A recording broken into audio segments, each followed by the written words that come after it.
69,000 सहायक अध्यापकों की भर्ती में 6,000 पद जोड़ने और 17,000 पदों पर नई शिक्षक भर्ती की घोषणा के बाद से प्रदेश सरकार इस उम्मीद में थी कि शायद अब ये मामला शांत होगा, लेकिन मामला पहले से ज़्यादा उलझ चुका है।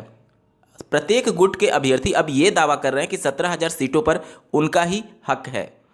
इस शिक्षक भर्ती को लेकर के क्या कुछ चल रहा है उत्तर प्रदेश में, ये सब कुछ जानना आपके लिए बेहद जरूरी है अगर आप नई प्राथमिक स्तर की शिक्षक भर्ती का वेट कर रहे हैं। साथ ही बात करेंगे 69,000 सहायक अध्यापकों की भर्ती में नया क्या कुछ होने जा रहा है। अंत तक बने रहिएगा।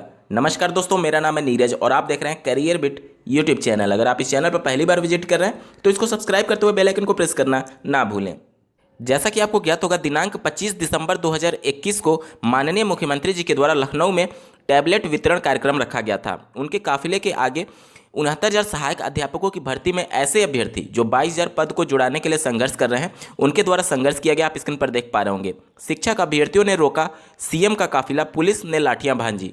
यहाँ पर देख सकते हैं सभी अभ्यर्थी वहां पर प्रदर्शन कर रहे थे 22,000 पदों को जोड़ने के क्रम में। वहीं 69,000 सहायक अध्यापक भर्ती में जो 6,000 पदों को जोड़ा गया है आरक्षण विवादित मामले को लेकर के, तो अभ्यर्थियों ने सरकार के इस प्रस्ताव को ठुकरा दिया है। आप स्क्रीन पर देख पा रहे होंगे। योगी सरकार के फैसले को टीचर भर्ती के लिए आंदोलन कर रहे युवाओं ने ठुकराया। उनका मानना है कि जब आयोग ने अपनी रिपोर्ट में 27% ओबीसी और 21% एससी आरक्षण के अंतर्गत सभी प्रावधानों को सही से लागू नहीं किया गया, तो जितने सीट उनके बनते हैं 6,000 नहीं, जितने भी सीट उनके बनते हैं उतने पदों को जोड़ा जाए 69,000 सहायक अध्यापकों की भर्ती में।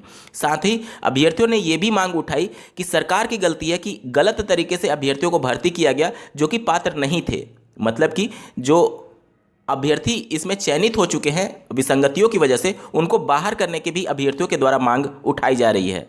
वहीं 17,000 पदों पर नई शिक्षक भर्ती की घोषणा के बाद से ऐसे अभ्यर्थी जो लगातार 17-18 दिनों से इको गार्डन में धरना प्रदर्शन कर रहे थे, उन्होंने भी अपनी आवाज़ बुलंद की है एक न्यूज़ चैनल पर कि 17,000 पदों पर नहीं बल्कि 97,000 पदों पर शिक्षक भर्ती का विज्ञापन जारी किया जाए।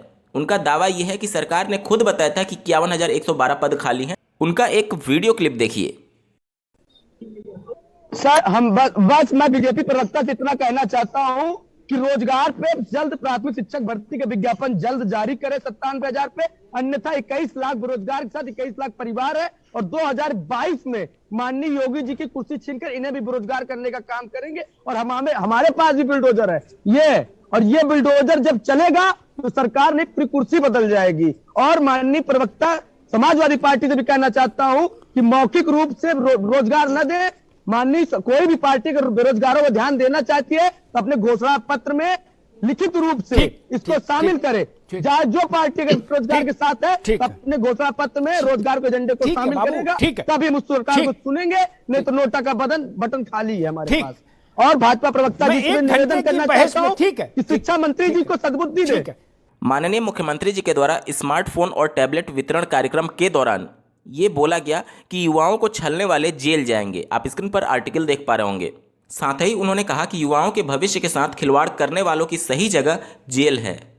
उनके इस स्टेटमेंट के बाद से पूरे सोशल मीडिया साइट्स पर शिक्षक भर्ती का मामला उछलता रहा और माननीय बेसिक शिक्षा मंत्री जी के खिलाफ कार्रवाई करने के भी मांग उठते रहे। आप स्क्रीन पर देख पा रहे होंगे। शिक्षक भर्ती घोटाले में चौटाला को जेल हुई थी। आपको ज्ञात होगा जो हरियाणा के सीएम थे उनको जेल हुई थी शिक्षक भर्ती में घोटाला की वजह से। अब यूपी सरकार ने मान लिया है कि शिक्षक भर्ती घोटाला हुआ है और नई लिस्ट आ रही है, तो बेसिक शिक्षा मंत्री द्विवेदी को गिरफ्तार क्यों नहीं किया जा रहा है? ये तो 18,000 नौकरियों का घोटाला है। स्क्रीन पर आप देख पा रहे होंगे, इसी को रीट्वीट किया गया। द्विवेदी को आरक्षण घोटाले में जेल भेजा जाना चाहिए। गलती हो गई कहना काफ़ी नहीं है। आंदोलन ना होता तो वो चुपचाप सारी सीटें हजम कर लेते। उत्तर प्रदेश का युवा भी अब सोशल मीडिया साइट्स पर लगातार ये मांग उठा रहा है कि माननीय बेसिक शिक्षा मंत्री जी के खिलाफ कार्रवाई होनी चाहिए, क्योंकि इतने बड़े स्तर पर धांधली के बावजूद अभी तक सरकार इस पूरे कार्रवाई की जांच नहीं करा रही थी और मना कर रही थी कि कोई भी आरक्षण का घोटाला नहीं हुआ है। अब जब 6,000 पद जोड़े जा रहे हैं तो ये स्पष्ट है कि आरक्षण में विसंगतियाँ थी, घोटाला हुआ है, तभी पद जोड़ने के लिए सरकार राजी हुई है। मतलब कुल मिलाकर के ये कहा जा सकता है कि 6,000 पद जोड़ने और 17,000 पदों पर नई शिक्षक भर्ती की घोषणा के बाद भी अभी तक सभी जो गुट और संगठन धरना प्रदर्शन कर रहे थे वो सभी अपने धरना प्रदर्शन को समाप्त नहीं किए, बल्कि और ज़्यादा इसको विस्तारित करने जा रहे हैं।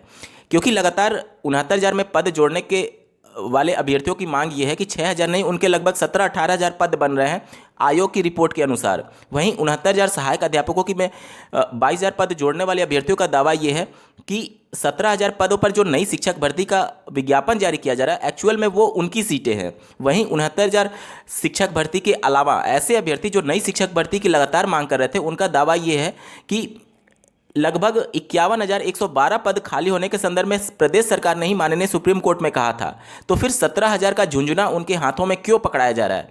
तो अब ये सभी मामले और ज़्यादा गंभीर हो गए हैं और प्रदेश सरकार जिस उम्मीद के साथ इस शिक्षक भर्ती की घोषणा की थी, कहीं ना कहीं वो उसमें असफल दिख रही है। आप लोग का क्या कुछ कहना है कमेंट करके जरूर बताइएगा और ऐसे ही महत्वपूर्ण अपडेट के लिए इस चैनल को सब्सक्राइब करना ना भूलें। इस वीडियो को देखने के लिए आपका बहुत बहुत धन्यवाद। भगवान करे आपका दिन शुभ हो।